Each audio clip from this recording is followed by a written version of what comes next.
This is the most perfect hero of all time, the absolute pinnacle of what a hero should be in every way. Cliched to the point of transcendence, with no flaws or weaknesses whatsoever. A strong, virile man, of course, irresistible to women, unmatched on the battlefield. He's probably from a noble or even godly bloodline, but even if he isn't, he's definitely some variety of the chosen one. The world is his to save.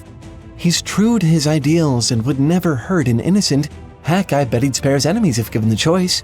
He doesn't revel in violence, but fights for those unable to fight for themselves. And, of course, his goal is to stop the evil villain. The ideal hero. Extra emphasis on the quotation marks. But what would happen to this hero if we started to strip away some of those qualities? What is he without his strength and good looks? What if, instead of the chosen one, he was a mere commoner, or even something lower, like a criminal or an invalid? What if he was cowardly, rude, selfish? What if he accomplished his goals by any means necessary, even if it meant betraying his allies or hurting the innocent? What if he isn't motivated by any high ideals, or worse, just doesn't have any? What if he only cares about his own survival or revenge on those he feels have wronged him? And what if the person standing in the way of that goal just so happens to be the villain? What is this? What have we made? Is he still a hero? Or has he become something else? Well, actually, we do have a term for it. A complex, much-loved archetype. One you've probably heard of before. What we're looking at here is an anti-hero.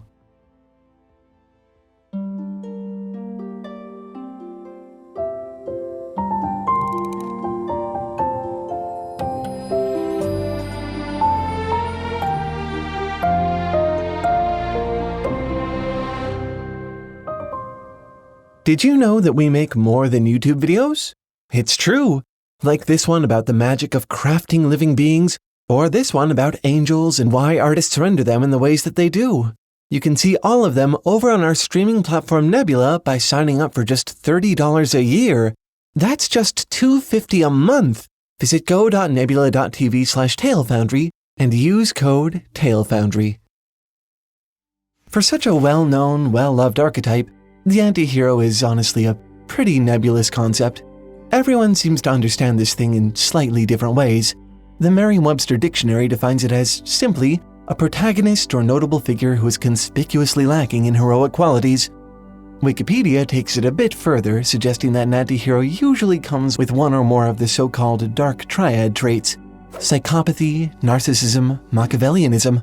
What's more, if you were to look at its companion article, The List of Fictional Anti-Heroes, you would be forgiven for assuming that the term anti-hero pretty much applies to every character ever written, including Donald Duck and at least half the Looney Tunes. I think a lot of this disconnect comes from what we understand to be, quote, heroic qualities, which of course means something different to every culture and era. You may have noticed earlier that I specified our ideal anti-hero as a man. That's because, for a long time, just being female would be enough to qualify a character as an anti-hero. In antiquity, heroic qualities tended to be less moral and more physical: strength, fortitude, bloodline, and, of course, masculinity. Classical heroes like Hercules aren't given a lot of character development. We know who they are and what they did, and that's about it. And with so little to go on in terms of quantifying the nature of heroism, it was pretty easy to fall out of it back then. Not of noble or divine lineage, not particularly strong, not the peak of masculine bravado. Well, back then they'd have probably thought of you as an anti-hero. But that's definitely not how we think of them these days. In fact, by modern standards, the earliest example of an anti-hero really just isn't. Thersites, a Greek soldier from the Iliad, is described as hideously deformed, bow-legged, hunchbacked, head drawn out to a point with a mere tuft of hair atop it. In the story, he steps forward during a war meeting to criticize King Agamemnon for profiting from warfare, at which point our hero, Odysseus, beats him with the king's scepter until he cries, making the other soldiers laugh. Later interpretations of the character, including Shakespeare's, tend to present Thersites as a hero of sorts himself, unafraid to speak truth to power. But at the time of the Iliad's writing, that wasn't seen as a heroic quality. Back then, heroes didn't speak truth to power, They were loyal to their king. Despite how we feel about it now, back then the good guy in this scene was Odysseus, who put the freak in his place. It was only hundreds of years later, when standing up against tyranny began to be treated as more heroic, that the antihero interpretation of Thersites caught on. But Thersites himself never changed. The way people interpreted him did. To this day, it's pretty rare to see a hero that isn't conventionally attractive. Even rarer to see one that's disabled. Technically, by our working definition so far, either of those things would still be enough to qualify a character as an antihero today. But I think very few people would identify, say, Quasimodo from the Disney adaptation of The Hunchback of Notre Dame as an antihero. He's a traditional hero who just happens to have a physical deformity. And that's because somewhere along the line, moral traits became far more important than physical traits in how we define a hero. A modern-day hero is brave, loyal, selfless, chivalrous. It doesn't matter whether they're a man or a woman, child or adult, king or ragamuffin, considered pretty or not. And, okay, maybe that's a lot to expect of one character. Not all characters are going to have all of these moral qualities. Sometimes they're going to be missing one, or a few, or even most of them. So, does that technically make them all anti-heroes? Well, contrary to what we saw in our ideal hero at the start, in modern writing, giving your hero significant flaws and weaknesses is simply a sign of good characterization. No one wants to read about Mr. No Personality being perfect for 200 pages. Giving your heroes flaws, weaknesses, and doubts makes them feel deeper, more complex. For instance, Spider-Man isn't really possessed of the self-confidence and commanding presence traditional heroes tend to have.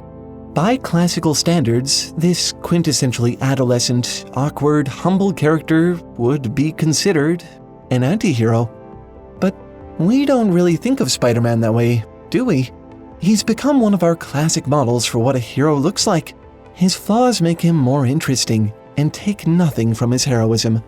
Honestly, if I were to pick any of the big Golden Age heroes to be a secret anti-hero, I think Batman would come closest. Sure, he has almost as many heroic traits as the unquestionably heroic Superman.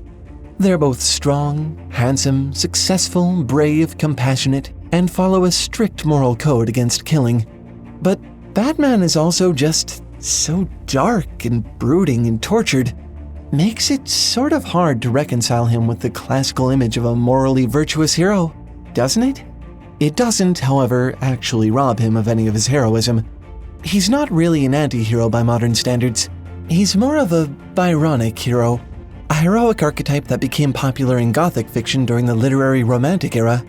Instead of a lack of heroic qualities or moral fiber, Byronic heroes are basically just real moody. They're characterized by their stormy passion and emotional torment. Instead of a departure from heroism in the way of the anti-hero, the Byronic hero is more of an evolution on the tragic hero, think Oedipus or Macbeth. So, darkness, not the same as villainy.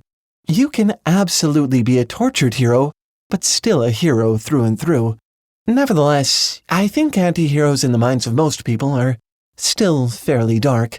And that's not surprising, given what happened to them in the 90s. It was around this time that anti-heroes really started to enter the popular conscience, and they did it in, grisly fashion. The popular anti-heroes of the time were often amoral, violent, or outright psychopathic. The bride from Kill Bill is an assassin vicious in pursuit of revenge for the death of her baby. The Punisher delights in murdering the bad guys he's pursuing in the most brutal ways imaginable. These are edgy, violent characters who don't even feel a little bit bad about what they're doing. They aren't afraid to blow up the city. They don't care if they kick the dog. All they care about is getting what they want. So, there's that dark triad Wikipedia was telling us about. But wait a sec. Doesn't this sound a bit more like a villain than a hero? Kicking the dog, blowing up the city, that's certainly not what a hero does, right? Where do we draw the line? When do you fall so far from hero that you finally flip over into villainy? And where, between the two, does the anti-hero exist? Well, first we kind of have to get villains. So, let's go back to our hero turned anti-hero from the start. We already know that you can do all kinds of terrible things without quite becoming a villain per our 90s anti-heroes, right? So, what traits can we give him to create a true villain? Here's where I think we start to look at not just morals and traits, but methods, motives, and goals as well. Like our antihero, our villain is probably motivated by purely selfish ends rather than the greater good. The methods he uses are probably similarly distasteful: unjustified violence, torture, betraying allies and using them as cannon fodder. But the goal? That's where we really start to draw a line. Villains want something bad, obviously. But unlike our villain, even if their motivations are less than pure and their methods are downright detestable, our antihero ultimately wants something good. In the movie Deadpool, for instance, our protagonist wants to take down the evil scientist Ajax, not because of the horrors Ajax perpetrated during his attempts to create super soldiers, but because he wants revenge on the men who tormented him for years and ruined his life. He pursues that goal by ruthlessly interrogating and murdering Ajax associates. Even when he's given the opportunity to continue his quest in a more lawful manner by joining the X-Men, Deadpool, in true anti-hero fashion, declines. And that, I think, is the key difference. Both villains and anti-heroes are capable of terrible things, but in the end, we as an audience know that what the villain wants is bad and what the anti-hero wants is good. No matter how dark, tortured, or morally questionable, the anti-hero is trying to achieve something that we can ultimately agree with.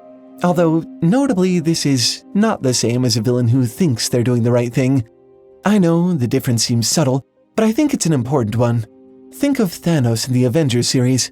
He's convinced that he's saving the universe by killing half the beings living in it. Somehow, his logic is transparently flimsy, even from a distance. It nevertheless makes him a more interesting, more nuanced villain than one who knows and accepts that what they're doing is evil. More empathetic. Just look at the subreddit r Thanos did nothing wrong to see this in action. It's a joke, but look how resonant this character has become, just because he had what he thought was a good reason for doing what he was doing. The word for this self-deluded type of villain is not anti-hero, but anti-villain. And we probably need to do a whole separate video on those at some point too. If you really want to see that, be sure to leave a comment. So, I think we have a pretty good working boundary here. A hero, by modern standards, is someone with strong moral fiber who may be flawed, but tries to do the right thing.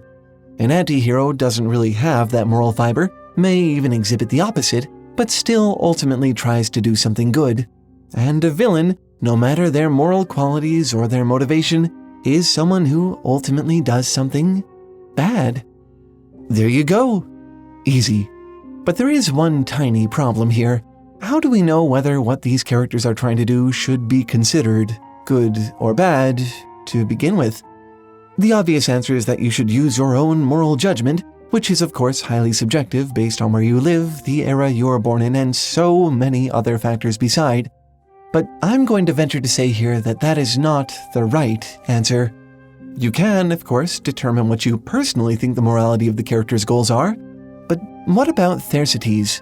If we think of him as a hero, it suddenly makes the text look very alien and unempathetic. Why would the author knowingly cast the story's true hero, Odysseus, in such a harsh light? The answer is that he wouldn't. Remember, at the time and place of this story's writing, it wasn't seen as immoral for Odysseus to treat this poor soldier in the way that he did. I think to answer this question, how do you know what's supposed to be good or bad in the story, and therefore who the heroes and the villains are, is that the story will tell you. Instead of applying your own judgment here, you can use the text itself, the context of the story, to determine the roles of its characters. You can usually tell who's who through the language used to describe them and their actions, or whether the author ultimately chooses to vindicate or punish them. You can always opine about the morality later, but the story will make a lot more sense in the moment if you listen to its implicit sense of morality first. And to that point, this is one of the things I love so much about anti-heroes, and one of the reasons I really want to make a video about them. By definition, they operate in a gray area. Who they are depends so much on what we understand about their ultimate aims. If we don't know what to think, the story doesn't tell us, the distinction between anti-hero and villain all but disappears. Sometimes their goals even change partway through as they slowly transition into villainy, and we barely even notice. But in the stories where we just can't quite tell if their motives are good or bad, everyone just kind of becomes a character. This is more common in mature works where the intended audience is adults and the intended Aesop is none. Antiheroes leave us room to argue. They muddy the authorial intent in audience interpretation in a way that forces you to confront not just the story's morality, but your own as well. These characters want good things, but when do their methods and motivations become so reprehensible that you abhor them instead of cheer them on? The most powerful thing about antiheroes is, in my opinion, that they make you ask, where is that line for you? Well, certainly feels good to cover that topic. This is a video we've been waiting to make for years, and next week's video is also something I've been waiting to make for quite a long time. It's about magic systems and what magic really means to us as storytellers. It's one of my favorite videos we've made in a while. Unfortunately, it's still going to be another whole week before you get to see it. Although, you could go watch it right now if you wanted to. It's already online, waiting to be watched ad-free over on our streaming platform, Nebula. Actually, we've got a bunch of stuff over there that you won't ever be able to see here on YouTube. Full videos like this one about a fantasy world that basically has its own gigantic geographic genitalia, or this one about the morphology of angels and why artists are always giving them wings, even though they didn't really have them in the source material. You can find all our videos there a week earlier than they upload on YouTube, plus all of these exclusive videos we only upload to Nebula. We even have an entire original series called Worldsmiths over there that we are just so proud of. And we are not the only ones who have been posting there. The same is true for so many other amazing creators. YouTube is kind of a crazy place to make content. Don't get me wrong, I'm happy to have this platform, but you have to be so careful about your topic choices, your packaging, what you include in your videos. You just start to feel like you're walking on eggshells. Nebula doesn't have any of those concerns. It's an entirely different environment, devoid of the weird YouTube cynicism. The entire platform was built by creators for creators. Every time you watch a video there, a creator you love is getting paid, and far more than they would ever get paid on YouTube. And on top of all of that, Nebula even helps its creators to fund incredible original content that they never would have been able to make on their own. You know, like our series, Worldsmiths. And here's the really fun part, you can get Nebula for cheaper than almost any other streaming platform on the internet, like $2.50 a month. That cheap. We want you to have access to our Nebula content, so we've managed to get Foundry fans who sign up using our link a whole 40% off the usual rate. Oh, and I didn't even mention, did I? Nebula is more than just a video streaming platform. It also offers classes created by creators which peel back the curtain to show you what it means to make your own content. If you've ever been curious what it's like to do what we do, this is the best way to find out, and maybe even get started yourself. So, here's how to see next week's video right now, get access to all our exclusive content, all of Nebula, and all of those amazing creator classes. All you have to do is click the link in the description or go to go.nebula.tv/talefoundry and sign up for 1 year. That's it. And with our discount, that first year is only going to be $30, which again comes out to just $2.50 per month. Frankly, I'm not quite sure how they can afford to do this for us, but I'm definitely not complaining. Seriously, take advantage of this offer while it's still going. I don't think any better one exists in the world of streaming. Anyway, that's all for this one. Thanks for watching and keep making stuff up. I'll see you next week. Bye!